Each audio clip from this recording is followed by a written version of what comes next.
G'day trendsetters, I'm out here in my little carrot patch, if you like, and we're going to be planting some Ruby Prince F1 carrots. I've already got a small row there right in front of you, which is 5 carrots, but that's all I want. Every couple of weeks, a few carrots, and that will keep me supplied well and truly. The second little row here, I'm not sure if you'll pick that up, is a row carrot called Romance F1, and apparently it has won the best tasting carrot in England 2 years in a row or something. I'll put the full details down in the description if you want to find more about Romance F1. That's from Langley Seed. This one is from Happy Valley Seeds, and as the name suggests, Ruby Prince, it's a purpley reddish carrot which I've never tried before.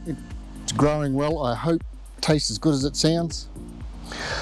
But what I've done so far is I've run the digging fork through this patch here where I'm going to plant these ruby seeds, and I've also followed through with the spade to break up the bigger clumps.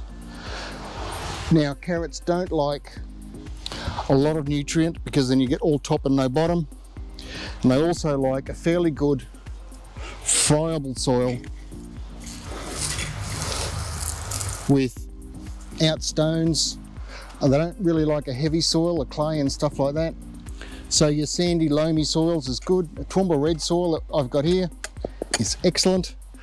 I've got these camellias here. So I also went through with the mattock and chopped out any roots down to about the depth of the spade, so as they're not competing as well. That won't worry the camellia, it's got heaps of other areas where it can spread its roots.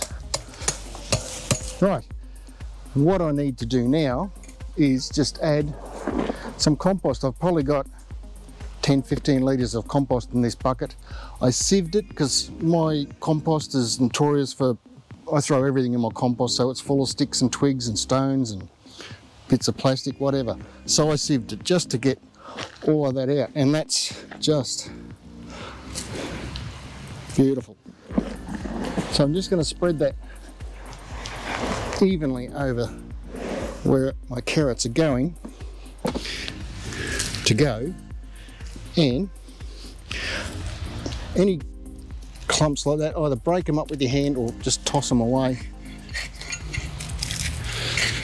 Really don't want them in there. I just want to work this through. I only got this little fork, it's about 4 inches long, so I just want to work it through the top half of, it's a bit hard to see it, the top half of the growing depth of the carrot, which is about 4 inches.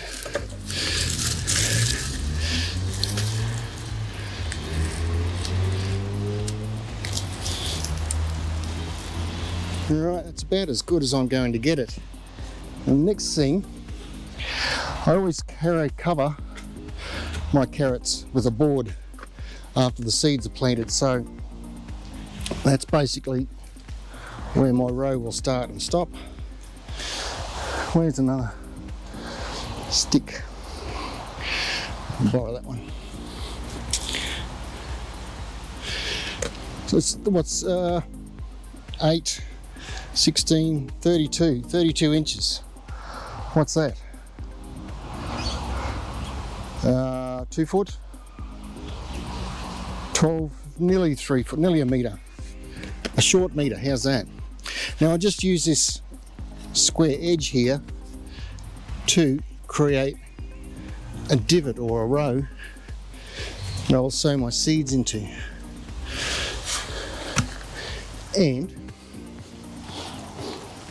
I see in a lot of gardening books, magazines, videos, where they say to get a little shaker of sand and put your carrot seeds in the sand and then drizzle them out, which might be fine if you're doing an acre of seeds or something, but I don't bother. They are a small seed, but you try planting a petunia or an amaranth seed and you'll know what small is.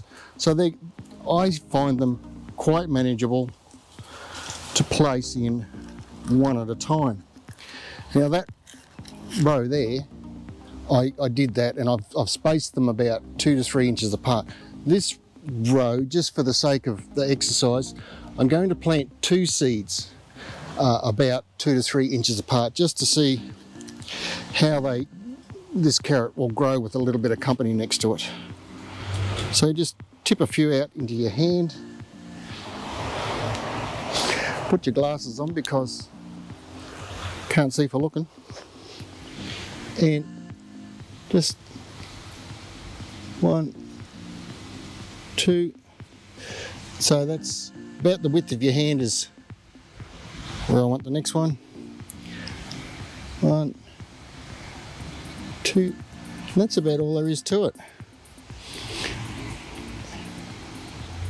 I'll put about 1 centimetre between the seeds that I'm putting side by side, so as they're not on top of each other. I think I dropped 3 seeds in there, but that's all right. We can thin them out.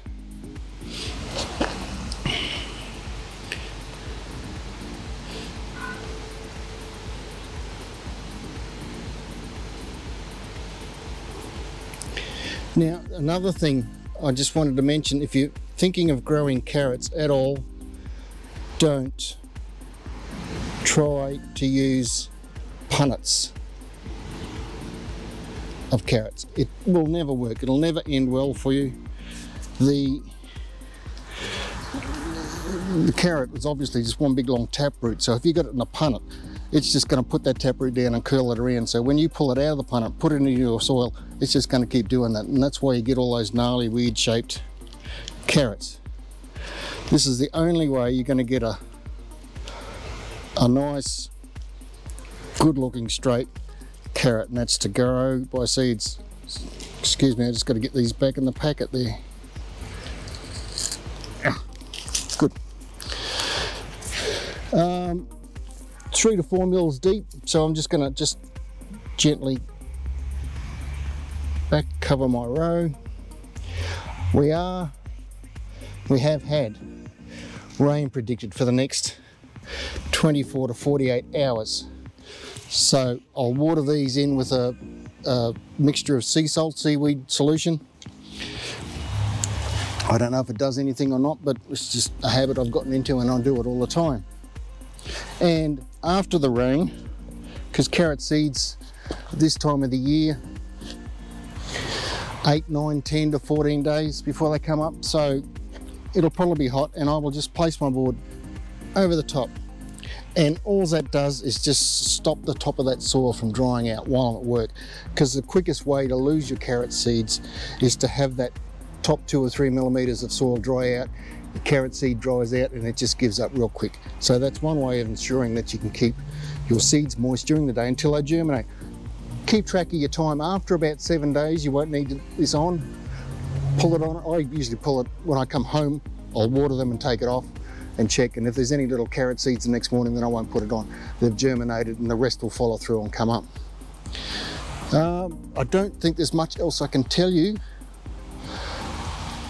except have a go. Good fun. Carrots, you pull a carrot out of the ground, wash it and eat it. Best thing you'll do after sweet corn, after onions, actually after just about anything you grow by yourself. But anyhow, carrots pulled out, freshly pulled out of the soil and eaten are fabulous. And that's it. Thanks for watching. Please like and subscribe. Helps my YouTube go around. Helps me to make more videos like this. And I'll see you in the next video. Cheers and bye for now.